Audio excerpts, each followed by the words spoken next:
I would say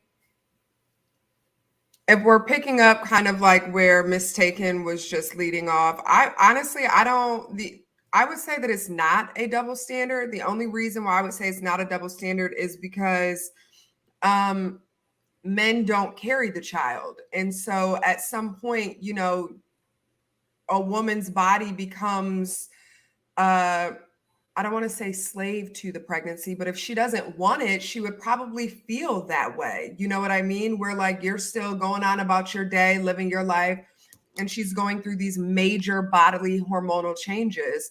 And so when we talk about, the double standard of it, I think that those 9 months alone, having to endure that, I I would say kind of eliminates the double standard. There's so many women out there that would want to have a baby. Why, force a situation with someone that doesn't want it?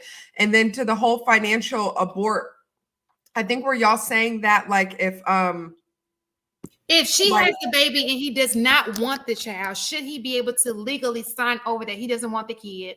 And that means that he doesn't have to pay child support for the child. I think that has to be something that has to be established prior to. I think it just becomes really gray area kind of thing.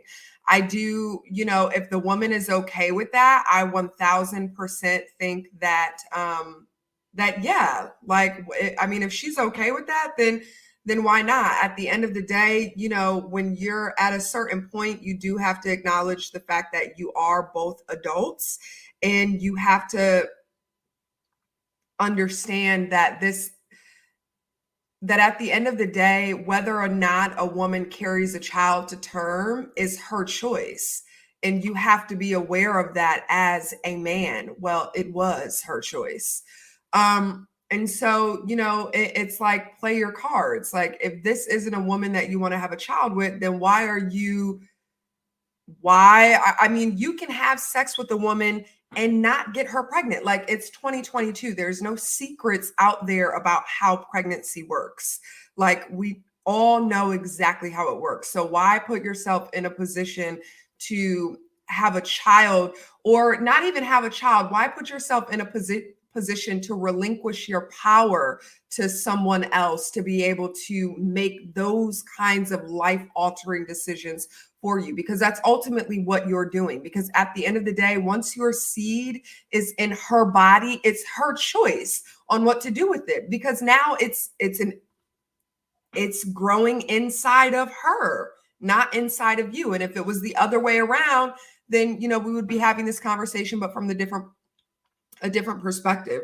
Do I think that, if a man wants to financially abort, should he be able to? He should definitely be able to file for it. Okay. So our next, thank you, Maurice. Jason says, though it wouldn't never happen, any event that someone crossed the line, would you tell that person's significant other what happened? I guess he's talking about the girls' trip.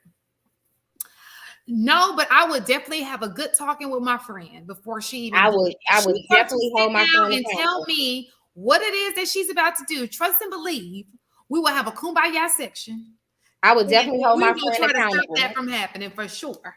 I would definitely hold her accountable. But what I'm not going to do is I'm not going to insert myself into your marriage and go tell your husband something. That's true. No, but you're going to be held accountable on my behalf. Like, first, I feel like as women, as friends, if you see your friend starting to cross the line, snatch her ass up before she crosses the line. Like, what are you doing?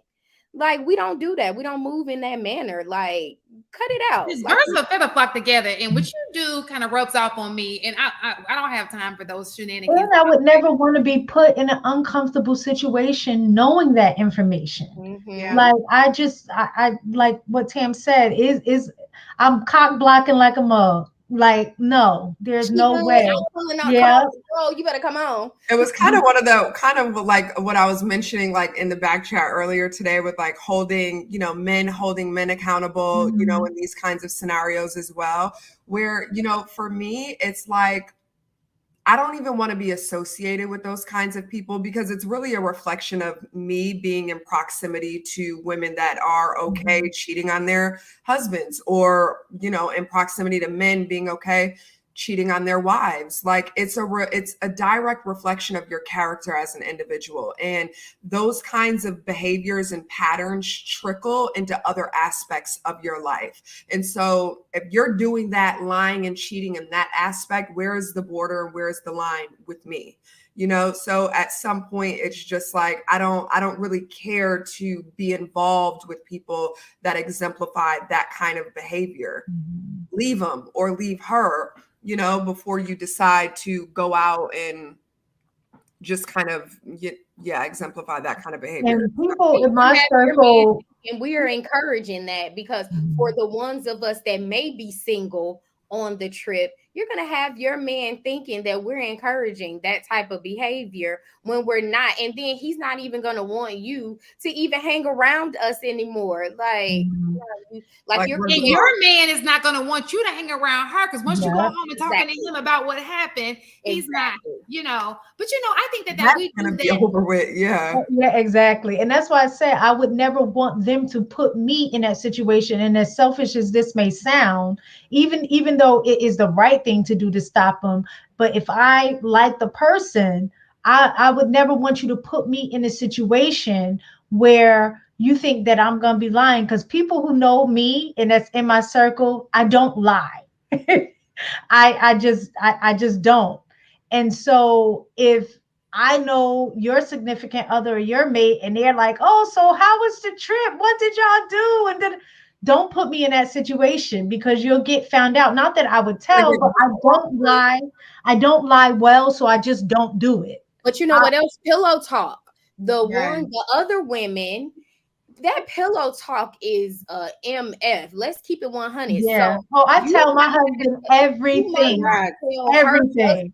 What happened, but you're pillow talking to your man about what happened, and now your man might find the need to feel like, oh, I gotta let that brother know what his wife was doing on this girl's trip. So now it's like, yeah. And let me just say that I'd be like, yo, Mandela was.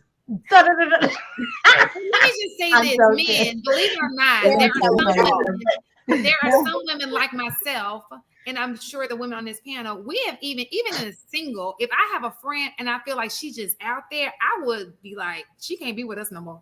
I'm sorry. No, for real. Like, yeah. Like, out there how? Hold on. Out there how? She's the weakest link. Goodbye. Define out there. Out there meaning she's just out there, like just in everybody's face, just doing real too much, just doing too much, doing too much.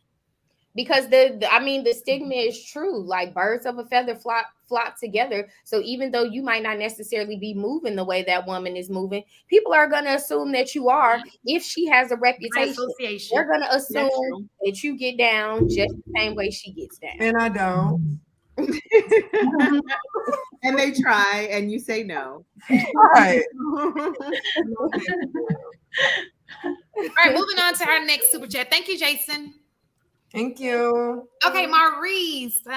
Black women value space so much it would keep them single forever, but they would preach balance. It's a bit goofy. Shantae, he talking to you, needing that whole wing of your house by yourself. By yourself. My man will understand. It ain't for everybody. All needs one to understand.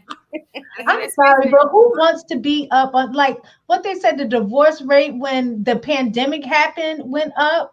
Like people need their space. And even in a marriage, you need your space sometimes. That's why what they have men caves, or you know what I'm saying? That's like, right. Go to the man cave. It's okay for space, but I don't need the whole wing. It's called enmeshment, and it's not healthy. Like you can have those barriers, those boundaries to where you're not becoming enmeshed in the relationship. You're two individual people.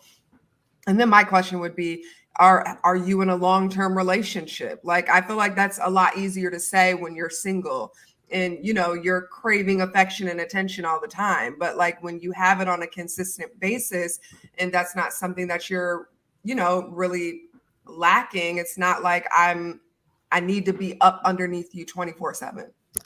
Go in your man cave then. We ain't living in separate wings of the house. Yeah, I ain't doing that either. We not doing I'm not doing that either. same But bed. like even sometimes when me and my husband get mad at each other, like it Lay ain't your no ass going down. to sleep. Yeah, it ain't going to sleep in no second room. But Well, that's another part of the house. Most people but, don't have a west wing and east wing. but They you know what he they have a does? basement. He They have will take some pillows and make a bed. He petty. I do that. But you ain't getting in no You're you not ain't going in spooning. another room. He don't No. want you touching him. You, And I was like, this you is not the going in you the keep also, other your you don't behind go right here and be mad with your mad self. lay right. down and go to You sleep. don't go to with bed him. angry with each other. Isn't that what the old folks say? I'm just trying to figure out how going to a different part of the house can't mean going to the basement in the man cave or having some peace. I didn't say he had to, Yeah, you know, can. just another space that's his. Mhm. And when he needs that peace that everybody talks about, maybe Cole, I'll come massage your feet later. Put you to sleep. Go back to my, peace. Yeah, I just really think that men and women both, their points in times, just being around other people. Sometimes you need a break from your kids. You know what I'm saying? It's the same concept. Do that mean I love you any less or I don't want you? No. It's just that sometimes you need your own space to take a breather, reset, not have to worry about taking care of kids, not having to worry about taking care of anybody else in that specific moment in time where you are your only focus so you can reset. And is nothing wrong with that. Like I hate when people act like when you get married, yes, you do become one, but I mean literally you're not one. You know what I'm saying?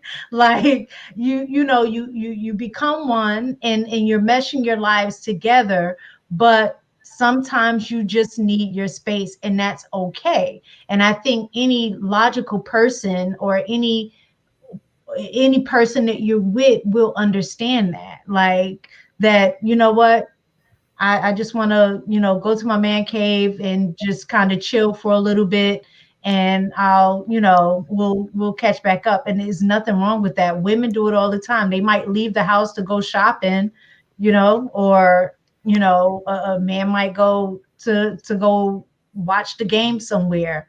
It's okay. It's nothing wrong with it. Is when I it don't has to know. happen all the time.